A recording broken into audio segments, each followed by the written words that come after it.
बहुत पहले की बात है। एक बहुत सुंदर राज्य था। उससे भी सुंदर था उस राज्य की राजकुमारी, जो पानी को छूते ही पानी में चमक उठता था। लोग कहते थे उसके पास चांद की शक्ति है और वो खुद एक चांद की पुत्री है। दूसरी ओर पहाड़ों के जंगल के पास और एक राज्य में एक राजकुमार रहता था। वो बहुत ही दयालु था। वो लोगों की बहुत सेवा करता था निस्वार्थ होके। दूसरी ओर थी डायन एक्टिवा, जो कि दयालु लोगों से काफ़ी नफरत करती थी और वो पूरी दुनिया को अपने अंधेरे को कैद में करना चाहती थी। एक रात जब आसमान में लाल चांद था तो एक्टिवा अपनी जादू दिखाने लगी। वो पूरी दुनिया को अपनी मुट्ठी में करने के लिए पहले ही राजकुमारी और राजकुमार को अपनी ओर आकर्षित किया। फिर दोनों के ऊपर अपनी जादुई विद्या प्रयोग की। राजकुमारी देखते ही देखते इंसान से एक मेंढक में बदलती जा रही थी। उसके हाथ छोटे छोटे, आंखें मोटे मोटे होते गए, शरीर जैसे मानो हरा पड़ गया। उस दूसरी ओर जब राजकुमार जंगल की ओर जा रहा था, उसकी घोड़ा रुक गया और धीरे धीरे वो एक मेंढक में बदल गया। उसकी शरीर मेंढक पूरी तरीके से बन चुका था। तो राजकुमार राजकुमारी एक ही जंगल में मेंढक बन गई थी। बाकी लोगों को रोज रात को मेंढक की रोते हुए आवाज़ सुनने को मिलता था। वो लेक के किनारे बैठ के रोज रोती थी और सोचती थी, क्या कभी भी इस श्राप से मुझे मुक्ति नहीं मिलेगी।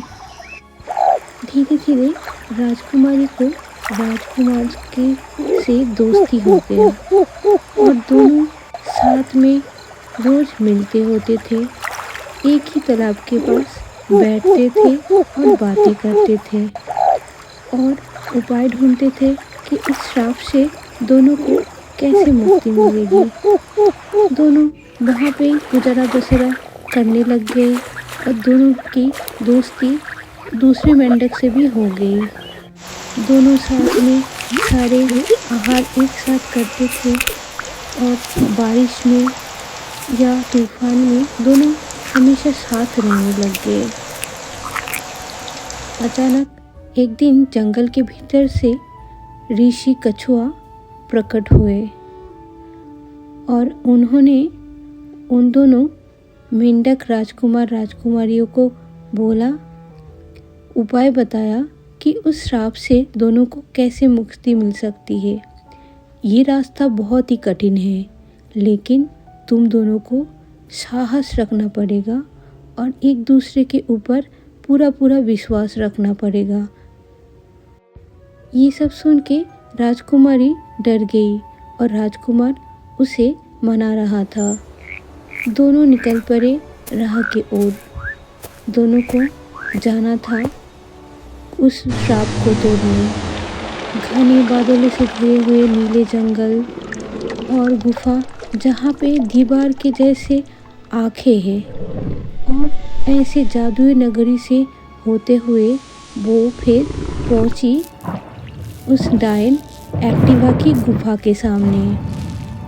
वहाँ पहुँचते ही डायन बाहर आके कही, तुम दोनों इतने छोटे छोटे मेंढक मुझसे लड़ने आए हो, तुम्हारी साहस तो बहुत है।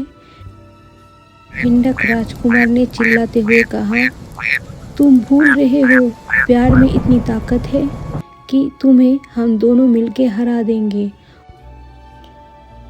तुम्हें रोके हमें हमारे जीवन वापस से लौटाना पड़ेगा। राजकुमारी ने तालाब के पास पहुंच के चांद की शक्ति से एक ढाल बनाई, जो कि उनको मदद करने वाला था। डायन को गुस्सा आया और वो उन दोनों राजकुमार और राजकुमारी में हमला बोल दी और उसकी भेड़िए भी मेंढकों पे हमला कर दिया।